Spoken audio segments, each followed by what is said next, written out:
Right here. 2, 3. Yeah. Thank you. Of course, is to introduce a man who's introduced himself already, but to welcome him and all the support that he has given us through his offices to have this as part of a project. I'm honored to introduce to you the Mayor of the City of New York, Michael Bloomberg. John, thank you, and good morning, everyone. You just saw us break ground on an exciting development that will bring big benefits to this community: safe, high-quality, affordable housing, hundreds of local construction jobs, support for working families raising children, and a rich cultural resource that will build on the grand traditions of arts in Sugar Hill. Now, a decade ago, if you remember, and I'm sure all of you here do, we announced the new housing marketplace. Our goal was to build or preserve 165,000 units of affordable housing. That plan, I think everybody said at the time, was extremely ambitious. It was to be the largest affordable housing plan undertaken by any city in the nation's history, and I'm happy to say we are right on track to meet those goals. We have been through economic ups and downs which were never predicted.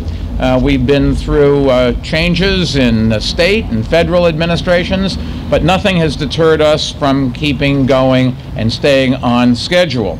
In fact, today we're announcing that in fiscal year 2012, the city invested or leveraged $1.9 billion to finance more than 16,500 units of affordable housing. That number surpasses our goal for the fiscal year by more than 2,000 units, and it brings our overall total to nearly 141,000 units of affordable housing across 5 boroughs. That, if you want to do the math quickly, is 85% of our goal. And that includes 47,550 units in Manhattan, many of them here in Upper Manhattan. And that despite weathering the nation's worst economic downturn in 80 years. Thank you very much. You know, when storm clouds appeared on the horizon, that did not deter us, because tough times are the worst times to back away from long-term investments, including investments in affordable housing. Long-term affordability gives families spending power to put back into local economies, which in turn builds confidence in communities that attract further investment and new jobs. And you don't have to take my word for it. The evidence is all around us right here in West Harlem, as well as across the Harlem River in the South Bronx and in communities across our wonderful city. And here's another big reason why we kept our foot on the gas through the depths of the national recession.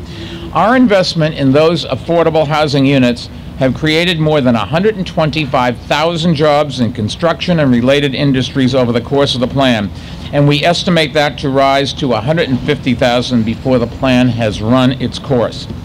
Now, I think Sugar Hill is a perfect example of what we set out to do a decade ago. On the funding side, it shows how creative partnerships between the public, private, and nonprofit sector can address the needs for affordable housing even during the toughest economic times. On the design side, it shows that affordability doesn't have to come at the expense of attractive, sustainable construction. And it's very heartening that world-class architects like David Ajayi, who conceived this building, as well as the Nobel Peace Center in Oslo, and who was also selected to be the lead designer for the future National Museum of African American History and Culture in D.C., are lending their support to green, affordable housing. And thanks to committed organizations like Broadway Housing, we've also shown that affordable housing can and should provide opportunities to meet other community needs, like the Early Childhood Center that will be here for residents' use, and like the Sugar Hill Children's Museum of Art and Storytelling, which will be part of this building. Yeah. I thought you'd like that. It's exciting that this project has received a grant from Art Place in recognition of the great potential to engage children, their families, and the wider community. The museum is a fantastic feature that gives kids exposure to the arts and showcases some of their own artwork. And I think it's only fitting that it should reside here at the corner of 155th and St. Nicholas. Sugar Hill has been one of the nation's great cultural centers since the days when poets and artists took the A train up during the Harlem Renaissance.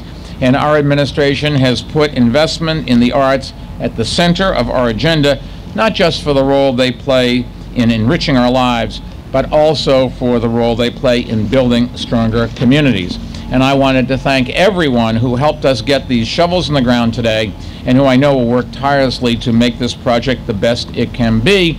And that's especially John Felice, Ellen Baxter, and the rest of the group of the Broadway housing communities. And as well, Commissioner Matt Wambua and his STAR team at the Department of Housing, Preservation, and Development. Also, I wanted to thank Capital One for putting their invaluable financial support behind this project, and the elected officials who faithfully represented Hamilton Heights, West Harlem, and Washington Heights, Borough President Scott Stringer, Congressman Charlie Rangel, Assembly members Keith Wright and Denny Farrell, Council member Robert Jackson, and Community Board 9 Board Chaired Georgette Morgan Thomas. So thank you to all of you, and Carolyn Coletta from Art Place for helping us put local families, we'll give them a great resource that will help them write a new chapter in the history of Sugar Hill. So thank you all. It is not going to rain until everybody speaks. I, unfortunately, have another event to go to, so if you email me if it did start to rain, I'm sure I want to know. God bless. Thank you.